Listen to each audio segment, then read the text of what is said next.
Hi everyone, in this video, we will show you how to customize the Control Center in iOS 18. First, open your Control Center by swiping down from the top right corner of your screen. This will show you all the shortcuts you currently have.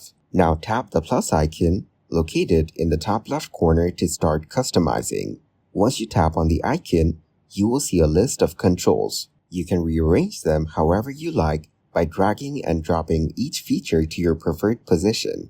Next, tap on Add a Control. This will open a list of additional features that you can add to your Control Center, such as the flashlight, camera, or calculator. When you see a feature you want to add, simply tap on it and it will automatically be added to your Control Center. If you want to add more, just keep tapping Add a Control and selecting more features. Once you're done, just swipe up, and all the controls you've added will be saved and ready for use. Now, you have a Control Center customized exactly the way you like. Thanks for watching, like the video, and subscribe to the channel for more content like this.